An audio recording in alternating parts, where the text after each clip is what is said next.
Gents, it's Moneybags McPhee coming to you with our Surf Essential video. Before we get into it, just remember to like and subscribe all the Goose Hummock videos. We're cranking these things out, seems like every day, but it's keeping me busy and I'm loving it. So let's crack into it. First thing I'm going to start off with, sling pack, beat it to death, love it. Wouldn't leave home without it. I'll lead into sealed trays. So what I like to do for surf fishing and just fishing in general, I rig these up completely. So this one would probably be like freshwater size for me. Get saltwater in the pack, and then I just swap. So I'm not leaving plugs at home.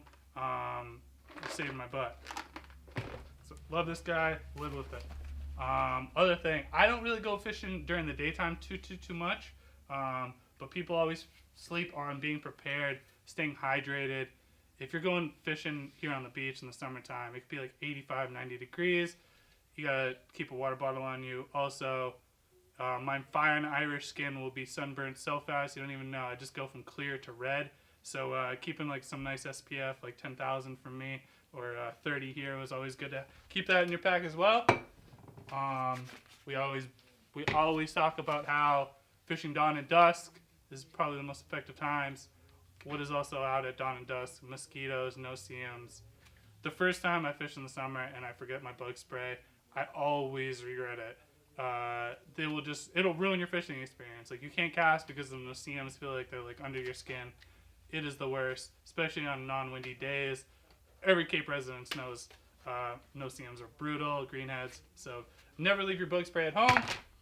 I am fishing at night, so this is critical for me. Lip gripper, super nice, especially if you're getting washed. You got a big fish, the thing's flapping like crazy. Securing it, keeping yourself safe and unhooked is critical. And generally you get a little bit manage of the fish a little bit better and safer release on that guy. So I like, don't leave home without that as well. Critical, good set of pliers, look at the accurates here. Almost as critical as having the pliers itself is the sheath. You don't want to put it in your front pouch in your waders and you go lean over to land a fish. In the drink it goes. Your waders are off to the abyss. So I like to keep these clipped to what my next product will be, just so I always have them available to me easy. They got cutters in there, so if I get to retie or anything happens, I got cutters as well. Probably the most integral safety component here is a decent wading belt. It's a nice neoprene Sims one we got. Not super expensive, but nice and hold you nice and snug. This is about 2.5, 3 inches. So for safety, I do wade a lot of inlets at night where you got a lot of current ripping, and the last thing you want to do is ever swamp your waders for any reason. That's no good. Safety is paramount.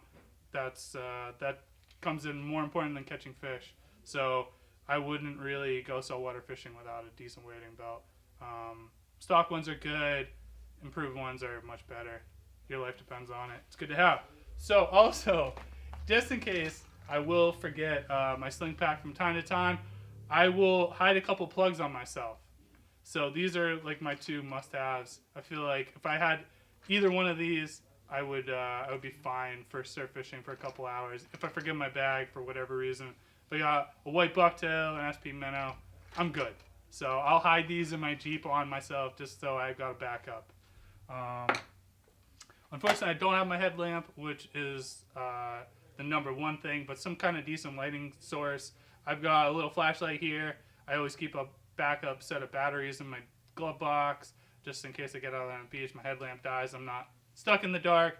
I got a backup little micro flashlight. It's good to have in your car anyway, just in case you get break down the side of the road.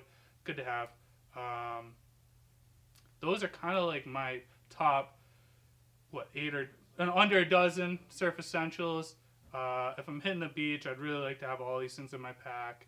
Double check before you get down to the beach, making sure you got everything at your vehicle. Will save yourself a pain in the butt. Obviously, there's more things you could add, but these are like my top 3, top 4, top 5, half a dozen. Oh, I almost forgot. Storm Seeker, Grundon's rain jacket. These things fold up really small.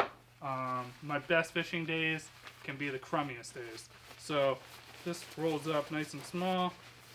Keep the bugs away from you as well. And you can kind of just stuff it in your pack. You got it as a safety precaution if the thunder or whatever picks up, but the fishing's still super hot. So have a great day, you guys. Again, this is my Surf Essentials. Have a great day. Peace.